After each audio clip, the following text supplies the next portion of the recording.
Okay, 5 point. It's important to watch this video because what I ask you to do is a little simpler than what the book asks you to do.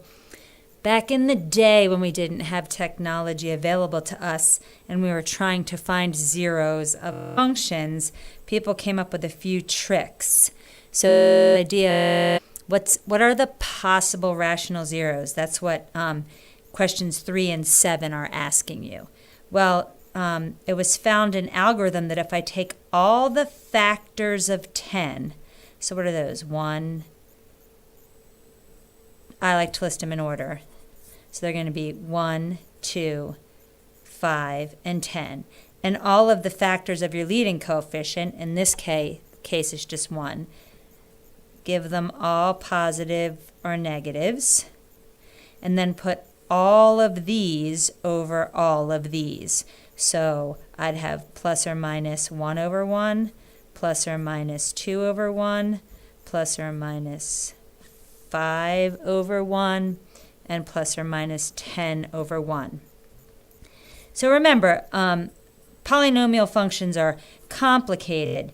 So if I have a couple of zeros, they may or may not be rational. Like 1 might be at the square root of 2. That's not a rational zero. But this at least gives us a way to look for some irrational zeros. And your book is saying these are all the factors of, they call these P and these Q. All the factors of your constant over all the factors of your leading coefficient. So these would be zeros, at least places to look for and places to test, which we're going to get to in a few moments. Now, this one's a little different. What are all the factors of 9? 1, 3, and 9, right? What are all the factors of 2? Just 1 and 2. And again, plus or minus, plus or minus, plus or minus, plus or minus. So I have to do plus or minus 1 over 1, plus or minus 3 over 1, plus or minus 9 over 1, and then I have to do plus or minus 1 over 2, plus or minus 3 over 2, and then plus or minus 9 over 2. Now sometimes when you make the list, you'll see that something might repeat. Like if I had a 4 over 8, that would be the same as 1 over 2. So you would only write it once. But essentially just take all the factors of the constant term and divide by all the factors of the leading coefficient in every possible combination, plus or minus.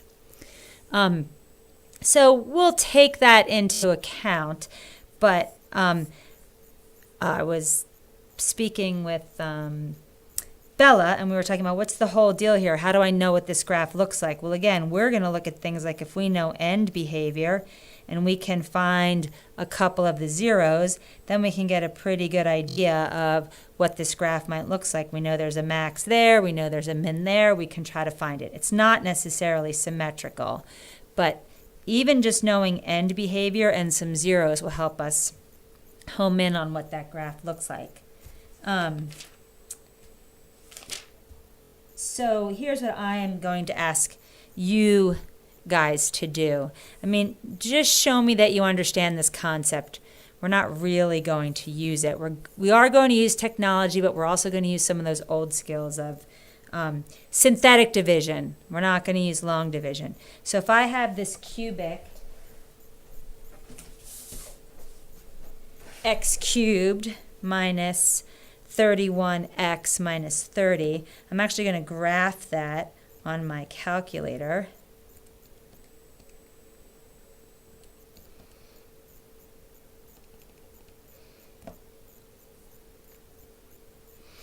And it looks to me like there might be a 0 at -1. So it looks to me like there might be a 0 at -1, which would be a factor here. There's also 1, 2, 3, 4, 5, 6. There's also 1 at 6. Remember, what are the factors of 30? 1, 3, 5, 6, 10. And what are the factors of 1? Just 1 and 1. So certainly -1 would be 1. There's also a possible 6. But let's do synthetic division. So if I think that -1 is a 0, remember x plus 1 would be the factor. But if I'm going to do synthetic division, I take negative 1 and I put in the coefficients. 1, there's no x squared term, so I have to put in a 0. And then negative 31 for x and negative 30 here. So bring the 1 down, negative 1. This becomes positive 1. This becomes negative 30. This becomes 30. So, sure enough, there's a remainder of 0. Sorry. Bring the 1 down. Negative 1 times 1 is negative 1. Add. Negative 1 times negative 1 is positive 1. Add. Negative 31 plus 1 is negative 30. Negative 1 times negative 30 is positive 30. And I have a 0. And again, what does this tell me? If I take x cubed minus 31x minus 30, and I divide by x plus 1, that is negative 1, is a 0, I get 1x squared minus 1x minus 30. That's what this tells me, x. And then that's essentially an x to the 0. We just never write it. This is your remainder, remember, and we don't want a remainder of 0. So now my two factors are x plus 1 and then x squared minus x minus 30. And then I want to see if I can further factor this. Well, sure enough, this factors to x minus 6, x plus 5, and so therefore my three zeros are negative 1, positive 6, and negative 5. So the procedure is you can think about what are the possible rational zeros, but basically I'd sketch it on my calculator, graph it on my calculator, find 1 0 to test, practice your synthetic substitution, synthetic division, it's essentially the same thing, and then further factor once you get a result. So let's try that again with numbers. So that would be, numbers 11, and so this would be for like numbers 3 and 7. This would be for numbers 11 and 15. And then number 21 gives you the graph and says, okay, here's your function. Let's see. There's some zeros in here, so we would want to look at this. 1, 3, 5, and 15, and these factors would be 1, 2, and 4. So this is somewhere between 1 and 2. Might be 1.5. Would 3 halves be a possible rational zero? Certainly.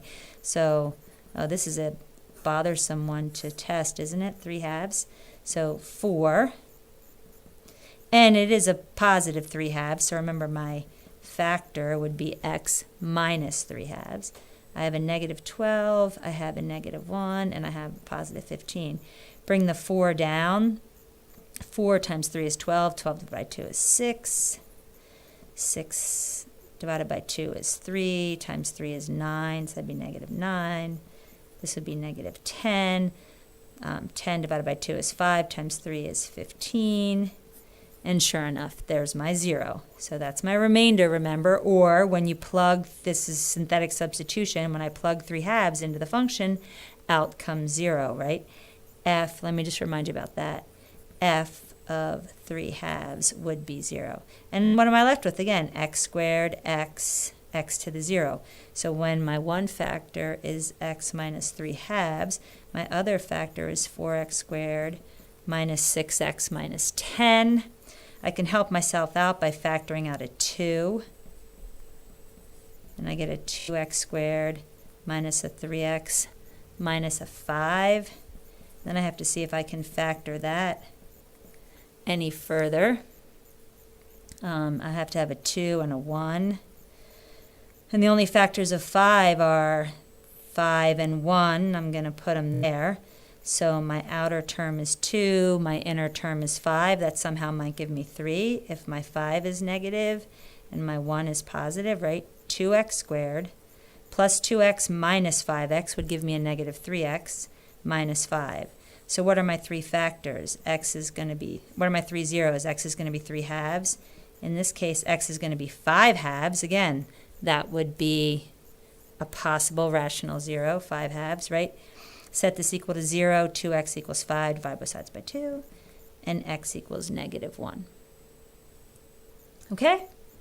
And again, you have to do numbers 27 and 33. Same procedure. Here's my polynomial, I'm going to graph it. 2x cubed plus 5x squared minus 11x minus 14. Whoops, I'm getting a syntax error. Oh. Whoops. I graph that. I'm seeing something that looks like this. Looks like there might be a 0 at -1. Again, what are the factors of 14? 1, 2, 7, 14. Factors of 2 are 1 and 2. This one almost looks like it could be at 2. Let's try 2. 2, 5, -11, -14. 4, 9, 18. This looks good. 14, 0. So there we go. So my one factor is x minus 2. My next factor is 2x squared plus 9x plus 7. What number am I doing? 29. Just making sure. Or this has some funky factors. No, evidently you can factor that.